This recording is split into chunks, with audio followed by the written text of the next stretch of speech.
গল্পটির শুরুতে আমাদের ফিউচারের সময় দেখানো হয়, যেখানে প্রাকৃতিক দুর্যোগের কারণে সি লেভেল অনেক বেশি বেড়ে গিয়েছিল, যার ফলে পৃথিবী মানুষের বসবাসের জন্য অনুপযোগী হয়ে উঠেছিল।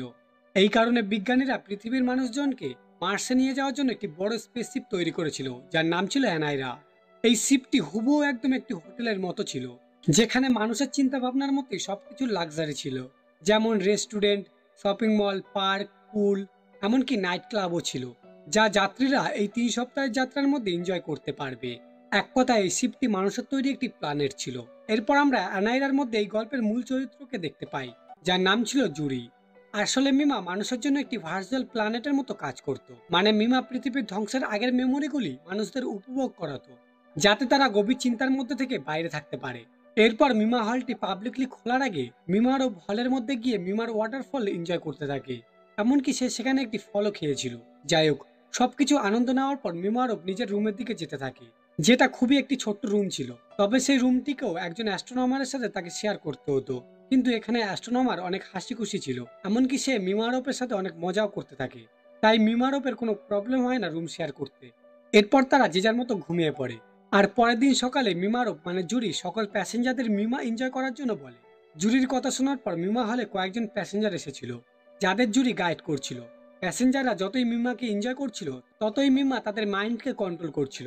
সেখানে যতজন ছিল তাদের মধ্যে সেবা নামের একজনের উপর জুরি মিম্মা স্টার্ট করে দেয়। মিম্মা স্টার্ট করার পর সেবা একটি অন্য দুনিয়াতে চলে গিয়েছিল।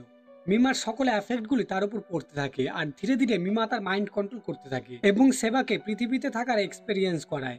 জুরি এই সব কিছু তার কাছে থাকা একটি অপারেটিং ডিভাইস দিয়ে অপারেট করছিল। তবে ঠিক তখনই অ্যানাইরা শিপটিতে কিছু প্রবলেম দেখা দেয়, যার কারণে শিপটির সকল সিস্টেম অফ হয়ে যায়।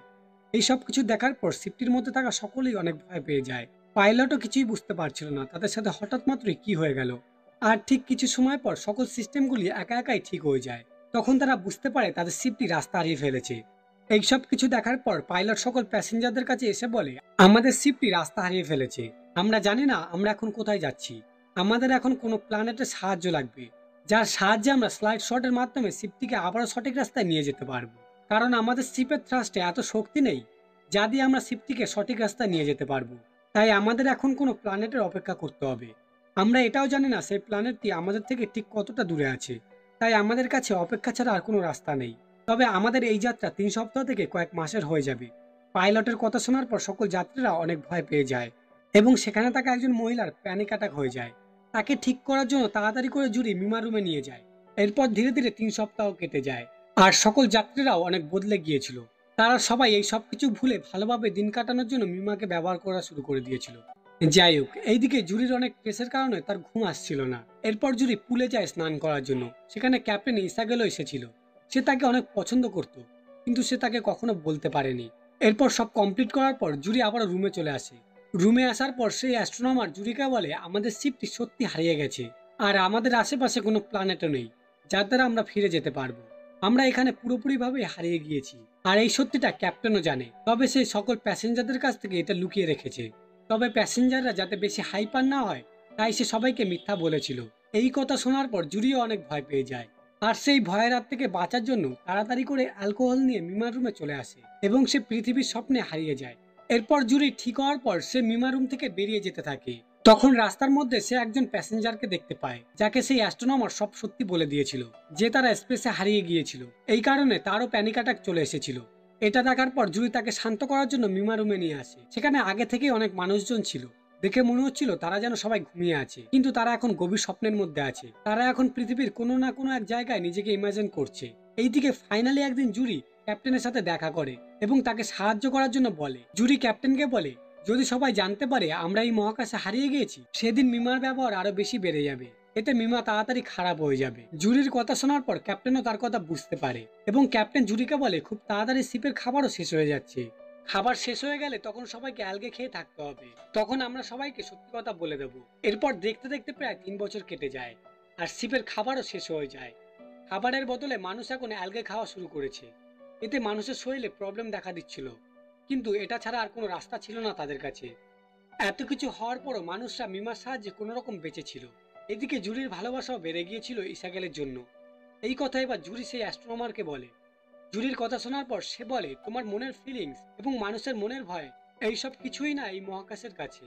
এই বলে সেই অ্যাস্ট্রোনমার সেখান থেকে চলে যায়। তার কথা শোনার পর জুরির একটু খারাপ লাগে, তাই সে নিজেকে কন্ট্রোল করার জন্য মিমাতে চলে যায়।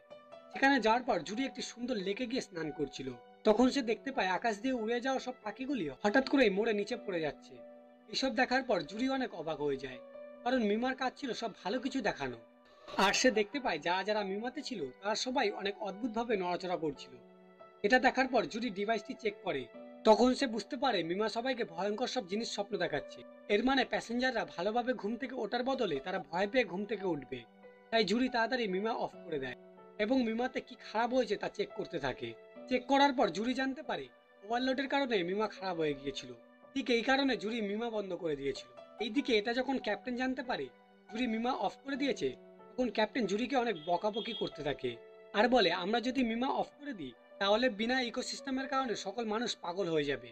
এটা শোনার পর জুরির আর কিছু করার থাকে না, তাই সে আবারও না চাইতে মিমা অন করে দেয়। এইদিকে আমরা লিভারডলকে দেখতে পাই, যে কিনা মিমার ব্যবহার খুব বেশি পরিমাণে করছিল। ঠিক এই কারণে মিমা একদিন ব্লাস্ট হয়ে যায় এবং সেই ডিভাইসটি একদম খারাপ হয়ে গিয়েছিল।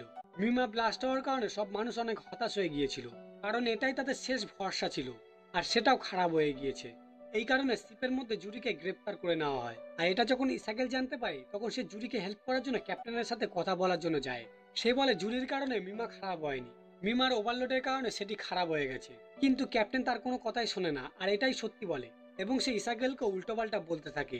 এত কিছু শোনার পর ইসাগেল অনেক রেগে যায় ক্যাপ্টেনের উপর আর ক্যাপ্টেনকে একটা চড় মেরে দেয়, যার ফলে তাকেও জুরির সাথে গ্রেপ্তার করে এক জায়গায় রেখে দেওয়া হয়। এরপর দেখতে দেখতে প্রায় 4 বছর কেটে যায় আর কিছু মানুষ অতিরিক্ত স্ট্রেসের কারণে সুসাইডও করে নিয়েছিল এবং কিছু মানুষ তাদের নিজের নিজের ধর্ম নিয়ে ব্যস্ত হয়ে পড়ে গিয়েছিল।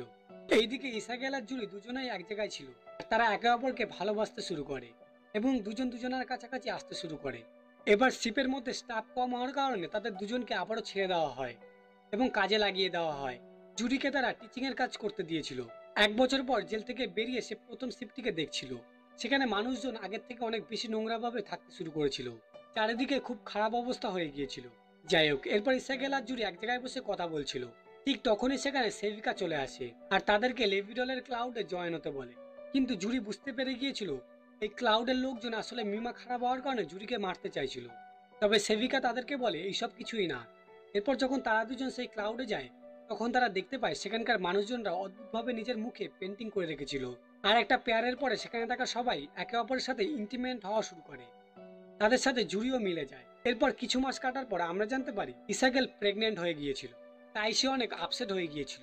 ইসাগেলের এমন অবস্থা দেখার পর জুরি শিপের বাইরে একটি বিম স্ক্রিন বানানোর কথা ভাবে, যেখানে পৃথিবীর কিছু ভিজুয়াল থাকবে যা দেখার পর মানুষজন একটু শান্ত থাকতে পারবে। এরপর এই কথা জুরি সোজা গিয়ে ক্যাপ্টেনকে বলে। জুরির কথা শোনার পর ক্যাপ্টেন তাকে বলে তোমাকে টিচিং এর কাজ করতে হবে, এতে আমাদের প্রজন্মের হেল্প হবে। কিছু মাস পর ইসাগেলের একটি বেবি হয়, কিন্তু এতে তার অবস্থা ঠিক হওয়ার চেয়ে আরো বেশি খারাপ হয়। এবার ইসাগেল যখন তার বেবি নিয়ে কুলেছিল তখন সেখানে একজন কমান্ডো আসে আর ইসাগেলকে তার সাথে যেতে বলে। তার কথা শোনার পর ইসাগেল তার সাথে চলে যায় এবং জুরিও ইসাগেলের সাথে কমান্ডোর রুমে চলে আসে। সেখানে যাওয়ার পর তারা জানতে পারে একটি স্টারশিপ তাদের দিকে আসছে। শিপটি দেখার পর তারা ভাবে হয়তো কোনো রেস্কিউ শিপ তাদেরকে বাঁচাতে এখানে আসছে, যেখানে তাদের জন্য খাবার বা ফিউল থাকবে। এইসব কথা শোনার পর তারা সবাই অনেক খুশি হয়ে যায়। তারা ভাবে এখন হয়তো তারা বেঁচে যাবে, কিন্তু সেই শিপটি তাদের থেকে অনেক বেশি দূরে ছিল, যার কাছে পৌঁছাতে প্রায় 1 বছর সময় লেগে যাবে। এরপর দেখতে দেখতে এই 1 বছরও কেটে যায় এবং সেই শিপটিও তাদের কাছে চলে আসে। এটা দেখার পর সবাই অনেক এক্সাইটেড ছিল আর অনেক পজিটিভ এনার্জি নিয়ে শিপটিকে তাদের শিপে নিয়ে আসার কাজ শুরু করে দেয়। যেমনই সেই স্টার শিপটি অ্যানাইরা শিপের কাছে আসে তখন শিপের মধ্যে থাকা সকল যাত্রীদের যে যার রুমে চলে যেতে বলে, কারণ সেই স্টার শিপের কারণে শিপের গ্র্যাভিটির পরিবর্তন হতে পারে আর সেই শিপটিরও স্পিড কমে যাবে। এই সুযোগেই সেই শিপটিকে তারা অ্যানাইরা শিপের মধ্যে নিয়ে আসবে। এরপর ধীরে ধীরে শিপটি অ্যানাইরার কাছে আসতে থাকে এবং অ্যানাইরা থেকে যে হুকগুলি তারা পাঠিয়েছিল সেগুলিও শিপটিকে ধরে নেয় এবং খুব ভালোভাবে শিপটিকে অ্যানাইরার মধ্যে নিয়ে আসে। শিপটিকে নিয়ে আসার পর তারা সবাই অনেক খুশি হয় আর শিপটিকে তারা সবাই চেক করতে থাকে তার মধ্যে কি আছে এটা দেখার জন্য। কিন্তু অনেক পরীক্ষা করার পরেও তারা সেই স্টারশিপটি খুলতে পারে না এবং জানতেও পারে না তার মধ্যে আসলে কি আছে। এইসব দেখার পর সেখানে থাকা একজন ইঞ্জিনিয়ার বলে আমাদের কাজ করার পদ্ধতি অনেক পুরনো, তাই আমরা এটা খুলতে পারছি না। তখন আর একজন ইঞ্জিনিয়ার বলে এটা আসলে আমাদের রেস্কিউ করা সিপি না, এটা অন্য কিছু যা আমাদের কাছে একটা মিস্ট্রি হয়ে আছে। তাদের সবার কথা শোনার পর ক্যাপ্টেন এই কথা সবার থেকে লুকিয়ে রাখতে বলে, যাতে কেউ না জানতে পারে এই শিপটির ব্যাপারে। এরপর ক্যাপ্টেন সেই অ্যাস্ট্রোনমারের কাছে যায় কথা বলার জন্য। আসলে এই স্টারশিপটির খোঁজ যেটা অ্যানায়রার দিকে আসছিল তার কথা সবার প্রথমে অ্যাস্ট্রোনমার ক্যাপ্টেনকে বলেছিল। তাই ক্যাপ্টেন তাকে অ্যাওয়ার্ড দেওয়ার কথা বলে। ক্যাপ্টেনের কথা শোনার পর সে বলে কি লাভ এই অ্যাওয়ার্ডের, যার কোনো মূল্যই নেই। তোমরা শিপটিকে খুলতেই পারলে না, তার মধ্যে কি আছে সেটাই জানতে পারলে না, এমনকি সবার কাছ থেকে এটা লুকিয়ে রাখা হয়েছে। এর মানে শিপটি আমাদের কোনো কাজের না, আমাদের কাছে আর কোনো বেঁচে থাকার রাস্তা নেই, আমরা এখানেই সবাই আটকে গেছি। অ্যাস্ট্রোনমারের কথা শোনার পর ক্যাপ্টেন অনেক রেগে যায় আর তাকে সেখানেই মেরে দেয় এবং তার বডি নিয়ে স্পেসের মধ্যে দিয়ে দেয়। এরপর একদিন অ্যানায়রা শিপটি স্পেস স্ট্রমের মধ্যে আটকে যায়, যার কারণে শিপটিতে অনেক প্রবলেম দেখা দেয়, এমনকি শিপটির মধ্যে অনেক মানুষজনও মারা যায়। এদিকে ক্যাপ্টেন শেষ পর্যন্ত জুরিকে শিপের বাইরে বিম স্ক্রিন বানানোর পারমিশন দিয়ে দেয়। পারমিশন পাওয়ার পর জুরি তাড়াতাড়ি করে বিম বানানোর কাজ শুরু করে দেয়। ইসাগেল অনেক খুশি ছিল জুরির জন্য, তবে ইসাগেলের মনে অন্য কিছু চলছিল। সে একদিন জুরিকে বলে, তুমি আমার জন্য যা করেছো তা হয়তো আমার জন্য কেউ করতো না। এবার কিছুদিন যাওয়ার পর জুরি বিম স্ক্রিন পুরোপুরি ভাবে তৈরি করে নেয় আর অনেক আনন্দ করে রুমের মধ্যে যায় ইসাগেলকে বলার জন্য। কিন্তু সেখানে ইসাগেল আগে থেকেই তার বাচ্চাকে নিয়ে সুইসাইড করে নিয়েছিল। এটা দেখার পর জুরি অনেক কষ্ট পায়, কারণ সে একমাত্র ছিল যাকে সে খুব ভালোবাসতো।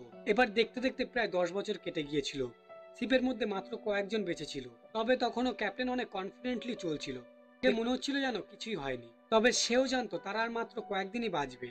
এবার প্রায় 24 বছর কেটে যায় আর তখনও তারা কোনো প্ল্যানেট দেখতে পায় না। তাদের শিপটি মহাকাশে এমনি ভাবেই ঘুরে যাচ্ছিল, তাদেরও আর কিছু করার ছিল না। শিপের মধ্যে মাত্র কয়েকজনই বেঁচে ছিল।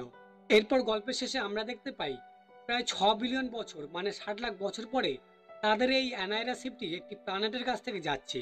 কিন্তু এটা দেখার মতো শিপের মধ্যে আর কেউ বেঁচে ছিল না। আর এর সাথে সাথে এই মুভিটিও শেষ হয়েছে।